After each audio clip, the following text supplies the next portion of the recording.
Харт амхны эргээр Хятадын шоронд 9 жил суусан Отгонбаатар.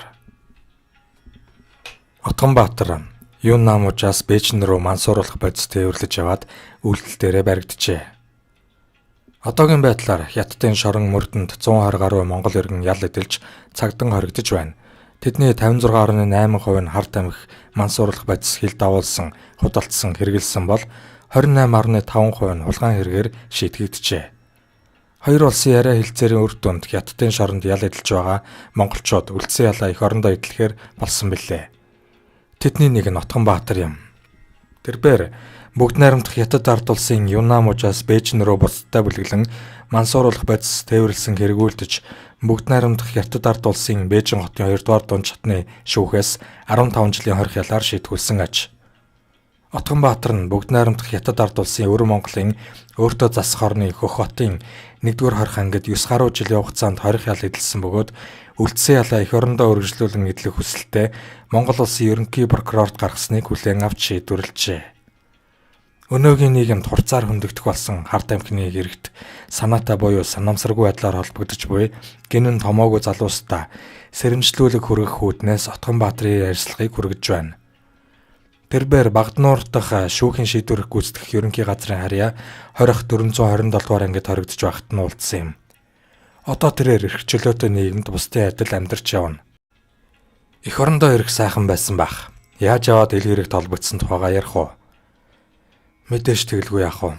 Эх орон гэдэг эрхэм нэрийг харийн шоронд 9 жил суугатаа л ойлголоо доо. Би 2007 оны 4-р сард бүгд найрамдах Хятад ард улсад очиж харт амхны хэрэгт холбогдоод 15 жилийн ял сонссон. Тэгээд Хятад улсын шоронд 9 жил 3 сар хоригдож байгаад хоёр улсын ялтан солилцох гэрээгээр хамгийн ихнийх нь болж 2016 оны 6 дугаар сарын 24-ний өдөр Монголдо ирсэн. Хэдийгээр ял хэдэлж байгаа ч гэлээ энд сайхан байна. Хятадын шоронгийн журманд ялтан жилд 1 удаа 40 минутын хугацаатай ар гэрийнхэнтэйгээ уулзах ёстой. Бээжинд намайг мөрдөнд байх үед ах эгч маань эргэж ирдэг байсан. Уулзалт маань маш хурдан өнгөрнө. Дөнгөж амьдралд хөл тавьж байсан 24 наснда хэрэгт холбогдож хоригдсон болохоор гэр үлгүй байлаа. Миний хувьд энэ хэрэгт санаатаагаар оролцсон. Тухайн үед ирээнд амьдардаг байсан нараа гэх монгол эмэгтэйгээр дамжуулж өөр монгол хэдэн хүмүүстэй танилцаад явж байхдаа ийм хэрэгт холбогдсон юм. Одоо тэр хүмүүсийг хаана юу хийж явааг мэдэхгүй.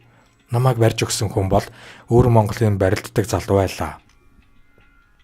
Надаар буруу гарын ажлаа хийлгэж байх хоорондоо сэмхэн цагдаад бариад өгчихсөн. Тухайн үедээ би Хятадын урд Юннамужаас очиж 300 г харт амх зөөж Бээжин хотод авчирсан. Ингээд Бээжингийн нис конгосны буудлаас таксидод явж байхдаа баригдсан. Хамгийн ихний үйлдэлээрээ баригдсан. Харт амх зөөж худалдаж байгаа хүмүүсийг ойр ойрхон сольж нэг удаа рейс хийсэн бол тэр хүнээр олон удаа хийлгэх сонирхолгүй байдаг. Харт амх зарж буй хятадуудын хувьд хэн нэгний 2-3 удаа явуулаад сүүлийн удаад нь бага хэмжээний харт амх өгөөд тэрэн дээр өөрсдөө цагдаад мэдээлэл өгч байруулдаг. Миний хувьд өөрөө хийсэн хэрэг болохоор хэнийг буруутгах вэ дээ. Харт амхаа аваад очиход цаана тосож авдаг тусгай үнэтэй тэр нь цааш баар цэнгэний газруудаар зардаг гэсэн. Би бол анх удаа л явж байсан болохоор тэр бүх зүйлийг нь гүнзгий сайн мэдэж амжааг байхдаа баригдсан. Ер нь баригдсан ч болсон юм байна лээ. Хэрв баригдахгүй яваад байсан бол 25 жил эсвэл цаазаар ахуулах хэмжээний ялан дээр тулахч байсан юм билүү гэж одоо боддог. Харин надтай хамт шоронд байсан хүмүүс донд санамсаргүй байдлаар олон жилийн ял авсан хоригдлууд мэрсэр байлаа. Онгоцны буудлаас нэг залууг чирдэг чимдаа өгөөд Бээжин хүргээд өгөөч гэж гуйхад нь зөвшөөрчээ. Тэгээд Бээжин дээрээ донгосноос буух үедээ цагдаад баригдаж шалгагдахад цүнхнийхэн доод талд олон грамм харт амх байсан тул 25 жилийн ял авчихсан залуу уйлаад сууж байлаа. Хятадын шоронгийн нөхцөл байдлын талаар сонирхуулаач. Ер нь өөрөө социалист орн болохоор хүний эрх гэх зүйл бараг л байхгүй дээ. Бүх хүмүүс яг л нэг хүн шиг байх ёстой. Хоол ундны хувьд маш муу. Угаасаа ч өөрсдөө ногоо иддэг хүмүүс болохоор махан төрлийн юм олж идэнэ гэж мөрөөдөөд ч нэмэргүй. Голдуу мантуу идэнэ. Гахаан гэдэс усан чансан байцаа. Төмс зэргийг өдөрт 2 удаа өгнө. Угаасаа тэрбум давсан хүн амтай улс болохоор шоронд байгаа хоригдлууд нь ч манахаас хавьгүй их. Миний хувьд 9 жилийн хугацаанд хүний газар харийн шоронд хоригдоход дарамт шахалт зодуур нүддөрөөг их үтсэн. Нэгэнт л өөрийн хийсэн хэрэг болохоор төвчөөд гарахаас өөр аргагүй гэж бодоод л шүдээ тас цуудаг байлаа. Гэхдээ тэр бүр хамт хоригдож байгаа хүмүүс нэгнээ зодохгүй л дээ. Цагдаа нь юу гэж тушаал өгөн тэрийг л хийдэг бууны ноход ихтэй. Нэг удаа намайг бэжинд хоригдож байхад цагдаа нь миний гарыг гавлаж хөлийг дөнгөлж байгаад хооронд нь богинохон гинжээр холбож уяад 3 хятад сэжигтнэр нохоо шиг болж байлаа. Монголчуудын хувьд тэнд байхад нэг хэцүү юм гэвэл сэтгэл санааны дарамтанд их оруулдаг. Шоронд ямар л муу муухай юм болно. Бүгдд нь монголчуудыг буруутгаж болж л өгвөл сахилгад хийж арга хэмжээ авах гээд байдаг. Хятадын ардын шүүхээс чи 15 жилийн ял авчгаад нийт ялнаасаа 2.6 жилийг шагналын хоног гэж асуулсан байдаг. Ямар ял хийж байв? Би наранд байхдаа спортоор хичээлдэг байсан болохоор тэнд хоригдож байхдаа тэмцээн уралдаан гээд бүх арга хэмжээнд нь идэвхтэй оролцсон. Тентхийн сакс волейболын багт орж өөр Монголын хэмжээний 11 шоронгуудын дунд 2 жилд нэг удаа явагддаг бүсийн тэмцээнд хэд удаа оролцож амжилт гаргасан учраас шагналын хоног ахиу авсан. Нэг удаа тэмцээнд оролцож амжилт гаргахад 3-4 сар ажил хийж байж авдаг оног шууд өгчгдөг. Тэмцээнд амжилттай оролцож байсан маань намайг эх орондоо ирэхэд хүртэл их нөлөөлсөн. Яагаад гэвэл хүсэлт гаргах бүртээ тэмцээн уралдаанд амжилт гаргасан үеийн зургаа Монгол руу явуулна. Гэрийнхэн маань өргөдөлтөө авсаргаад миний хүсэлттэй цугugдаг байлаа. Түүнээс дан ганц ажил хийгээд тийм их хоног авч чадахгүй л дээ. Хятад улсынхаа хуулиндаа ял илж байгаа бүх хоригдлууд ажлын 5 өдөр хөдөлмөрлөх ёстой гэж заасан байдаг. Гэхдээ миний байсан шорон бол дотоод журам гээд 7 хоногт бүгдд нь ажиллуулна. Тэгээд дээрээс шалгалт ирэхээр тэр байдлаа нуугаад амралтын 2 өдөр хятад хэлний хичээлд суулгадаг, амруулдаг гэж хэлдэг байсан. Миний хувьд хятадын шоронд ял эдэлж байхдаа 2009-10-11 онуудад тоосгоны үйлдвэрт ажилласан. Дараа нь гуанзны аяг тавг угааж, пакетлаад нэг удаагийн хэрэглээ болгож гаргадаг газар ажилласан. Мөн оюутлын үйлдвэрт үргэлжлүүлэн ажиллаж засварчны мэргэжил эзэмшсэн. Хятадын шоронд гадаад хоригдлуудыг ялгуурлан үз. Намайг 2008 онд Бээжингийн олон улсын шоронд ял эдэлж байхад тэнд байсан хүмүүсийн 70-80% нь дандаа харт амхины хэрэгт холбогдсон хүмүүс байснаас ихэнх нь Африкийн улс орноос болон Франц, Японоос байсан. Эхэндээ хэл ус нэвтрэлцэхгүй хэцүү байлаа. Гэхдээ хүний газар байгаа учраас хятад хэлийг хүчээр сурдаг юм байна лээ. Би хятадаар ярьж сурсан. Уг нь бол амралтын өдрөөр хичээлд суулгаж хэл заах ёстой юм байна лээ. Гэхдээ намайг хоригдож авах хугацаанд тийм зүйл байгаагүй. Элчин ирэхээр танаа улсын ялтнуудыг хэлний болон өөрийнх нь сонирхсан бусад төрлийн сургалтанд суулгасан гэж худал ярьдаг. Гэтэл үнэн хэрэгтээ хүнд ялаар маш их дарна. Өглөө 6 цагт гараад үдшийн бүрийгээс нааш дуусахгүй.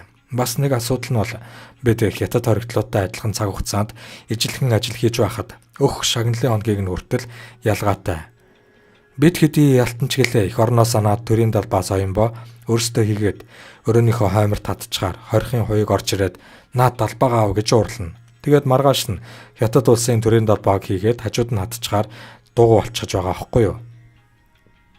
Гэхдээ хятадын далбааны ард Монгол далбаагаа оёхоо бид мэдлгүй яах вэ?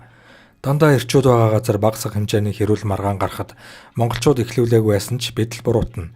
Дээрээс нь бид хэл сайн мэдэхгүй тул болсон процессыг өөр монгол хүнээр орчуулдаг. Тэр нь цаашаага яаж орчуулдгийг мэдэхгүй. Тэгээд л бид арай хийж цуглуулсан оноо хоногоос асуулах жишээтэй. Нэг удаагийн асуудлаас олж 5 оноо асуулахтал хагас сарын ажил хийгээд авах хоног гэсэн үг шүү дээ. 9 жилийн турш дандаа ногоо шахуу хөнгөн жанрын хоол идэж байсан болохоор Монголд ирээд хоолндоо дасах хэцүү байсан уу? Монголын 20 ангийн хоол бол хамаагүй илчлэг өндөртэй хүчтэй байдаг юм байна лээ. Анх ирээд олон жил шин тэжээлгүй хоол идчихсэн болохоор таарахгүй хэцүү байсан. Хоолноос гадна бас нэг зүйл бол би сүүлийн 5 жил бие маань яаж ч өвдсөн тэндээс им ууж үзээгүй. Анх би өвдөө танад үрхээр үзүүлсэн чинь шар өнгийн им өгсөн. Гэтэл тэрэнд нь огт зүгээр болохгүй байсан. Сүүлд олж мэтгэхэд ханиад нь биш гидсний им өгöd байсан юм байна лээ. Тэрнээс хойш Монгол хоригдлууд хятадын шоронгийн эмчээс им авч уухаа болсон доо. Бүр эрүүл мэнд нь муудаад болохоо байлвал туслал хийлгүүдэг байлаа. Энэ талаар Монгол хоригдлууд өөрийн улсын элчиндээ хэлсэн чинь жилд нэг удаа биднийг хорхоос гаргаж томоохон эмнэлэг рүү шинжилгээнд оруулдаг болгосон доо. Намайг наашаа явах гэж байхад шинээр ирсэн гээд элчингийн ажилтан ирэхэд бид бүх зүйлээ ярьсан. Хөх хотын дээд консулын ажилтан ирсэн үед л бидэнд юм хэлэх боломж олдно. Яагаад гэвэл цагдаа орохгүй ганц орчуулагч л суудаг. Хятадын шоронд намайг хоригдож байх үед 2009-10-11 онд консулын ажилтан ирнэ гэж дуулдангууд урд өдөр нь биднийг хорхийн төлөөлөгч дарга нар нь цуглуулад та нарт ажлын хоногийг чинь ахиу өгнө, хоол ундыг чинь нэмнэ, шоронгийн дотоод журмын талаар элчэндээ ямар нэг зүйл хэлж болохгүй гэдэг байлаа. Үүний дараа 2014 оноос эхлээд ямар нэг хүнд асуудал гарах үед бид хорхийн удирдлагад Монгол улсын элчинтэйгээ утсаар ярий хэлий гэхээр тэд танаа элчин ирээд юу өөрчлөх юм бэ гэд шууд оромжлох маягтай. Хар тамхи зөөгөөд амархан байжна гэж та бодож байгаа бол Хятадын шоронд таныг үүн шиг магадгүй үүнээс дор хувь тавилан хүлээж байгаа шүү гэдгийг гин томоогүй цагаан цайлган залууст хэлмээр санагдаж байна. Хятадын шоронд орохоос өмнө Улаанбаатарт юу хийж байсан бэ? Би хүнсний технологийн коллежид 2 дахь жилдээ сурч байхдаа хэрэгт холбогдоод төгсөж чадаагүй. Ээж маань амьд сэрүүн бий. Гэхдээ ээж маань Хятадын шоронд ирээгүй. Ээж өөрөө эгчийг дагаад ирээл гэдэг байсан гэсэн. Хэдий би хэрэг хийсэн ялтанч гэлээ. Төрүүлсэн хүүхэд нь болохоор намайг гараад 40 минут баярлах л байх. Тэр 40 минутын дараа миний ээж хүүгээ үлдээгээд босоод цааш явхад сэтгэл нь ямар байх вэ? Би бас ээжигээ харж байгаа цааш босгоод явуулахад миний сэтгэл ямар өлтгөв. Тэр бүхнийг үргэлж боддог байсан учраас би өөрөө дургуутсан. Шоронгоос хаяа уцаараа ируулна. Тэгэхэд би ээжтэйгээ л ярьдаг байлаа. Харин Монголд ирээд 461 дугаар ангид байхдаа ээжтэйгээ уулзсан. Саяхан энд хоногийн эргэлтээр ээж маань ирээд явлаа. Хятадд байхдаа миний ганц айж байсан зүйл бол хүний газар ял идэлж байх хугацаанд ямар нэг байдлаар ээжт минь муу юм болчихвол яана гэж их айдаг байв. Их орондоо ирээд ээжтэйгээ амьд минь дуулцахад сэтгэл санаа тайвшраад сайхан болсон. Монгол руу явна гэхийг 3 сарын өмнө сонссон. Гэтэл яг 7 хоногийн өмнө чи явахаар боллоо. Юмаа бэлтээрээ гэхэд мэдээж баярлаж байсан. Гэтэл надтай хамт байгаа ялтнуудын сэтгэл маш хэцүү хоцорсон доо. Бид нарыг орой ажлаас буугаад жагсаал дээр зогсож байхад намайг Монгол руу явах тухай хорхийн албаа хаагчтай хэлсэн. Сонсонгууд бүгд л дуугаа хурааж юм бодцоогоод надтай харьцахгүй болж эхлэхэд над маш хүнд байсан. Гэхдээ тэд бас их орондоо ирж ялаа идэхээр хөөцөлдөж байгаа. Суллагдаж гараад юу хийх бодол байна? Би дээрээ 5 ах, 1 эгч, 1 дүүтэй. Манайхан гайгүй боломжийн амьдралтай хүмүүс бий. Мэдээж ах эгч дүүнэр минь тосоод авах л ах. Надад одоогоор суллагдаж гараад ийм юм хийж амьдрна гэж бодож тооцоолсон зүйл байхгүй ч ямар ч байсан ийм замаар амьдрахгүй гэдгээ сайн мэдж байна. Ажил олоод хий гэхээр хүний өмнө гаргаад тавих юм алга. Бас чаддаг зүйлч алга, чадахгүй зүйлч алга. Хайрын залуу насаа ямар ч үр ашиггүй өнгөрүүлсэндээ үнэхээр их харамсдаг. Ямар ч байсан эхний ээлжинд гэр бүл зохиогоод эхнэр хүүхэдтэй болж сайхан амьдрий гэж бодож байна. Эцэгхээс заяасан энэ сайхан эрүүл оюун ухаанаа ажилуулж гар өглөө хөдөлгөөд үнэхээр зориод хий амьдрий гэвэл Монгол улсад маань боломж маш их байна. Би хэрэг хийхээс өмнө амьдрал бол тэр чигээрээ боломж гэдгийг огт хараагүй явсандаа одоо их харамсдаг юм. Эцэст нь хэлэхэд та тэнэгэл биш бол миний алдааг бүү тавтаарай.